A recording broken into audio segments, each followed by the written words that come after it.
అన్న నమస్తే అన్న. నమస్తే. ఎలా ఉంది రాష్ట్రంలో గురుకుల సంక్షేమ హాస్టల్ పరిస్థితి? అందులో విద్యార్థుల పరిస్థితి ఎలా ఉంది?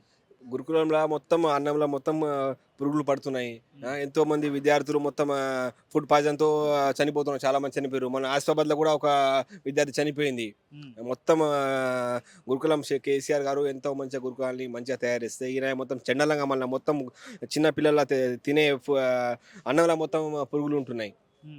మొత్తం పురుగులతో జ విద్యార్థుల మొత్తం ఆరోగ్యం మొత్తం క్షీణిస్తున్నది. హ్మ్. వాళ్ళు మొత్తం ఫుడ్ పాయిజన్ అయితున్నారు. ఎంతోమంది చాలామంది విద్యార్థులు మొన్న ఆసిఫాబాద్‌లో కూడా ఒక ఆమె చనిపోయింది. ఒక హ్మ్. విద్యార్థి చనిపోయింది. హ్మ్. మొత్తం సర్వనాశనం అయిపోయింది గురుకులం కూడా. అదేంది ఎంతో విద్యార్థులకి మేము మంచిగా చేస్తామన్నారు. తర్వాత డిగ్రీ వాళ్ళకి డబ్బులిస్తాం, 10 వాళ్ళకి డబ్బులిస్తాం, ఇంటర్ వాళ్ళకి డబ్బులిస్తాం, పీహెచ్‌డీ వాళ్ళకి డబ్బులిస్తాం. ఏడా నా డిగ్రీ అందరిని మేము కంటికి కాచుకుంటాం అని చెప్పారు కదా! ఏమైంది? నేనొక గ్రాడ్యుయేట్‌ని, ఆ! సివిల్ ఇంజినీర్‌ని. నాకెక్కడ డబ్బులొస్తున్నాయా? ఏడొచ్చింది? ఏడ రాలేదు. ఆ! డబ్బు లేదు, ఏం లేదు. బోగస్ లేదు. ఒక జాబ్ కూడా లేదు. నేను మొన్న కానిస్టేబుల్ ఎస్ఐ పోస్ట్ ఏమో కేసీఆర్ గారు ఇచ్చిర్రు. హ్మ్. మొత్తం ఈవెంట్స్ ఆయన ఫస్ట్ ఎగ్జామ్ ప్రిలిమినరీ ఆయన ఏసిండు. ఈవెంట్స్ ఆయననే పెట్టిండు. మళ్ళా మెయిన్ ఎగ్జామ్ ఆయనే పెట్టిండు. మేము రాసినాం అన్ని ఎగ్జామ్‌లు. ఈయన అచ్చి లాస్ట్‌కు సర్టిఫికేట్‌లు ఇచ్చి నేనే మొత్తం కానిస్టేబుల్ ఎస్ఐ 18,000 ఉద్యోగాలు ఇచ్చినా అంటే ఎవరు నమ్ముతారు? ఇప్పుడు 4 సంవత్సరాల ఇప్పుడు 1 ఇయర్ అయింది. ఆయన ఎన్ని ఇచ్చి నోటిఫికేషన్‌లు? ఒక నోటిఫికేషన్ కూడా ఇయ్యలే రేవంత్ రెడ్డి ప్రభుత్వం. మొత్తం బోగస్ మాటలు అన్నీ. హ్మ్. మన సర్టిఫికేట్ ఇచ్చి, పత్రాలు ఇచ్చి నేనే ఇచ్చినా అంటే ఎవరు నమ్ముతారు? అందరికి తెలుసు ప్రజలకి. హ్మ్. రాసే అప్లికేషన్ వాళ్ళందరికీ తెలుసు అప్లికేషన్స్‌కి. ఎవరిచ్చారో, ఎవరు మళ్ళీ ఈ ఇయ్యలేదో. మధ్య మంచి ఉద్యోగాలు గూడా ఇచ్చాను. వచ్చిన సంవత్సరంలోనే మంచి ఉద్యోగాలు గూడా ఇచ్చానని ఒక చెప్తున్నారు. సంవత్సరంలో ఆయన ఎన్ని ఇస్తాడు? ఒక 2,00,000 ఉద్యోగాలు ఇస్తాడు రేవంత్ రెడ్డి.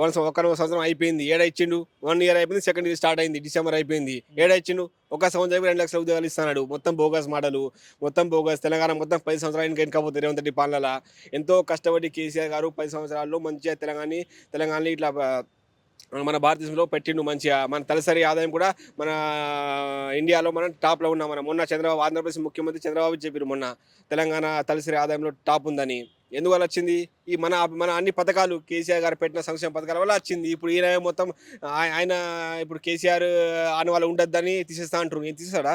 ఇప్పుడు తెలంగాణ సచివాలయం కేసీఆర్ ఆనవాళ్ళు. తెలంగాణలో ప్రతి చుక్క మీద కేసీఆర్ పేరు రాసి ఉంటది. ఆయన ఏసింది కాళేశ్వరం అనుకోండి, రంగనాయక సాగర్ అనుకోండి, పెద్ద పెద్ద ప్రాజెక్ట్ కట్టిండు కేసీఆర్.